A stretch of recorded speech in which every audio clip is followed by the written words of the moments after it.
வணக்கம் என் அன்பு சொந்தங்களே. ஒரு வாரத்துக்கு முன்னாடி நம்ம சேனலில் ஒரு வீடியோ போட்டிருந்தோம். அது என்ன வீடியோன்னு பார்த்தீங்கன்னா, இளையராஜாவோட காப்பிரைட்ஸ் விவகாரமான வீடியோ. அந்த வீடியோவுக்கு நிறைய பேர் கமெண்ட் பண்ணியிருக்கீங்க, சந்தோஷம். அதுலேயும் காப்பிரைட்ஸ்னால் என்னன்னே தெரியாத தற்குறிகள் சில பேர் ரொம்ப ஆபாசமாகவும் ரொம்ப வல்கராகவும் திட்டி கமெண்ட் பண்ணியிருக்கீங்க.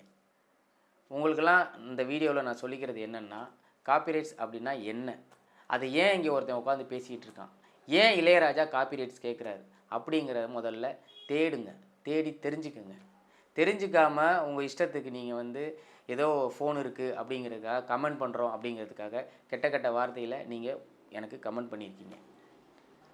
உங்களுக்கெல்லாம் அறிவு இருக்கா, இல்லை நீங்கள் அறிவு இருக்கிற மாதிரி வாழ்ந்துட்டுருக்கிறீங்களா அப்படிங்கிறது எனக்கு தெரியல.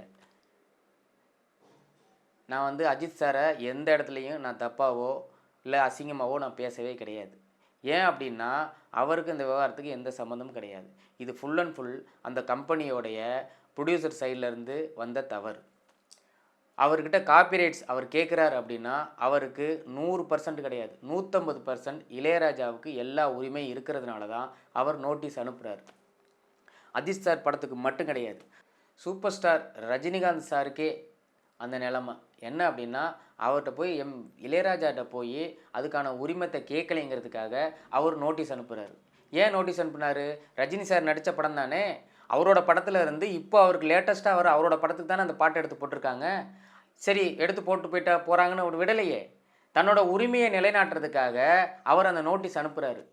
அப்படி இருக்கும்போது எந்த சம்மந்தமே இல்லாத அஜித் சார் படத்துக்கு அந்த பாட்டு எடுத்து போட்டிருக்காங்க அப்படின்னா, அதுக்கான உரிமத்தை இளையராஜா சார்கிட்ட கேட்கணும்ல. அந்த உரிமைக்காக தானே அவர் கேட்குறாரு. அவர் என்ன சொல்கிறாரு, கோர்ட்டில் கூட வழக்கு தொடுக்கலை, ஒன்லி நோட்டீஸ் மட்டும்தான் அனுப்பியிருக்காரு. ஏன் என்கிட்ட நீங்கள் பர்மிஷன் வாங்கலை, என்னோடய பாட்டுக்கு நீங்கள் ராயல்ட்டி கொடுங்க அப்படின்னு அவர் உரிமையாக தானே கேட்குறாரு.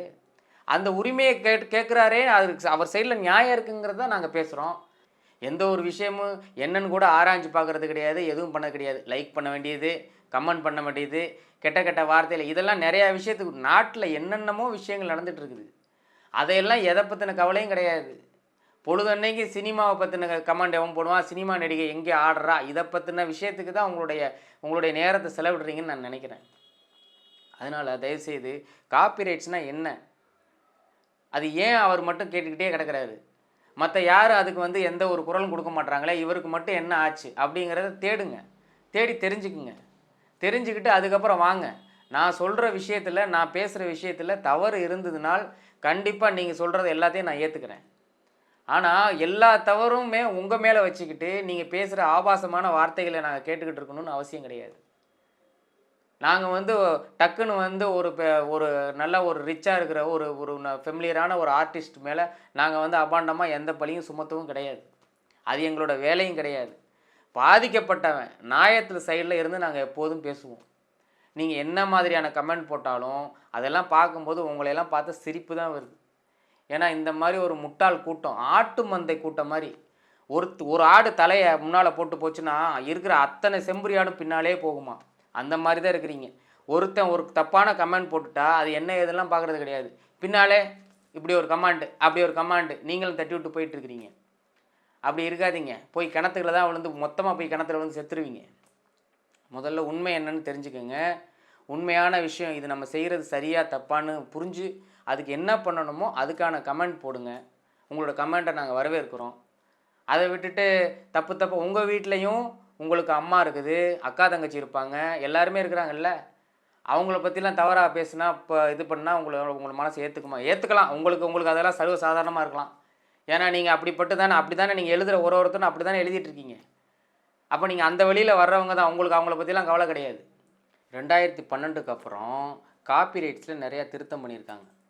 அது என்னன்னு பார்த்தீங்கன்னா, ஒரு பாட்டை இசையமைக்கிறாங்க அப்படின்னா அந்த பாட்டை எழுதினவர், அந்த பாட்டை பாடினவர், கம்போசர் அப்படிங்கிறவர் எல்லாருக்குமே அதுக்கான உரிமை இருக்குது. அதில் பார்த்தீங்கன்னா கம்போசர், ஏன்னா அந்த பாட்டை இப்படி தான் பாடணும், இந்த பாட்டுக்கு இந்த மியூசிக் தான் போடணும் அப்படின்னு அவரோட அறிவு சார்ந்து அவர் வேலை செய்கிறதுனால அவருக்கு தான் அதிகமான உரிமை இருக்குது.